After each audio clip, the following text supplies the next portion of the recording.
Behind me is the Palace of Imperial Purity, and as I told you, the Emperor never actually got to leave any of the quarters here. So by contrast to the Palace of Imperial Purity, on either side he had 6 palaces where he kept all his concubines. Now 12 palaces of concubines, I think that's certainly not a palace of purity, more like a palace of impurity on either side to make up for this one. Who could blame him?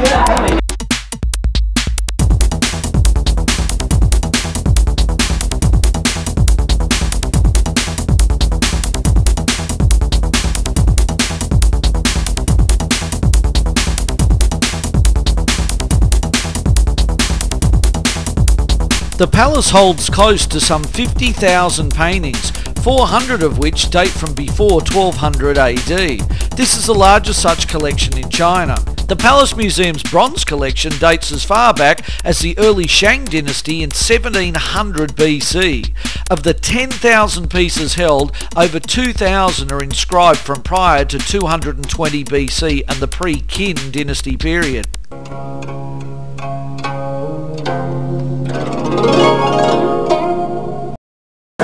Well, the 7 dragon sculpture you see behind me is the largest one in the entire Forbidden City. It actually weighed over 200 tonnes, and what they had to do was they had to wait till February till it was absolutely freezing, pour water on the ice, and then drag the thing all the way down to get it here. Now, if you think that's big, here's a map of the place. Now, the entire Forbidden City takes up some extraordinary, length of area. We've only seen like a small portion of it here today, or as much as we could get around, but trust me, you could spend days going through here and get completely lost. So this ends our Forbidden City adventure, but I tell you what, it's been absolutely impressive and certainly one of the great sights of the world.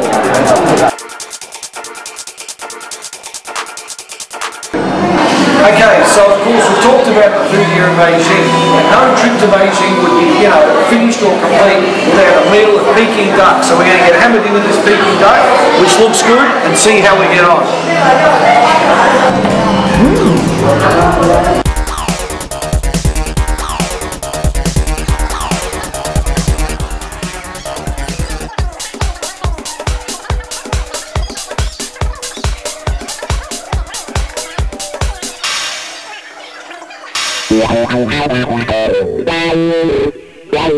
And of course, no trip to China would be complete without a good Chinese massage. Hey! Ni hao! So we're going to get ourselves a full body massage here with some experts. So let's get the massage underway, shall we?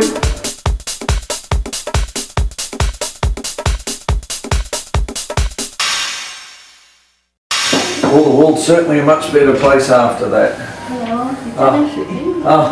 谢谢.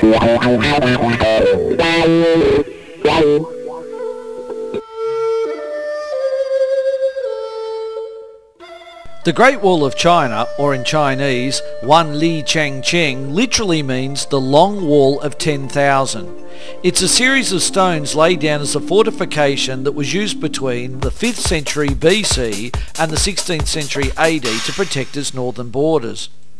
So here we are, we're at the Great Wall of China, the Mudianyu one, and what we're doing is you can actually walk up or you can take the cable car, but on a 37-degree daylight today, we've chosen the cable car. So up we go to the Great Wall, we're going to have a look around, going to give you a bit of information, and then the other bit is we can get a toboggan all the way back down the Great Wall.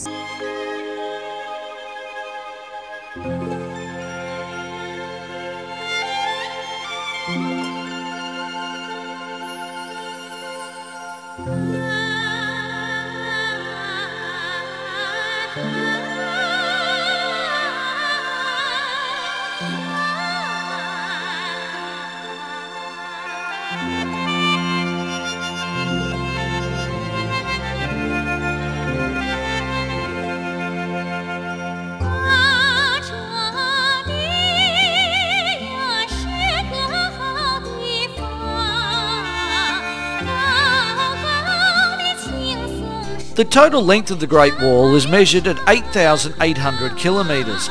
This includes 6,300 kilometres of actual wall and 2,300 kilometres of natural defences like hills and rivers.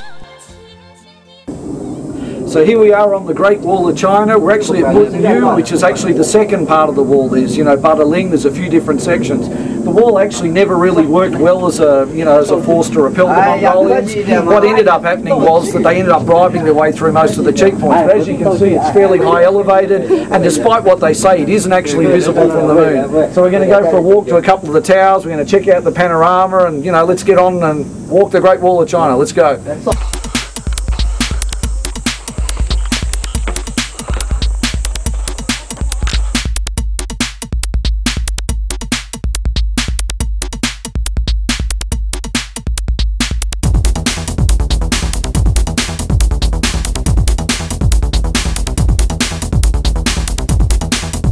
The Great Wall was actually started about 2,000 years ago during the Qin dynasty, and it actually runs all the way from here all the way into the Gobi Desert.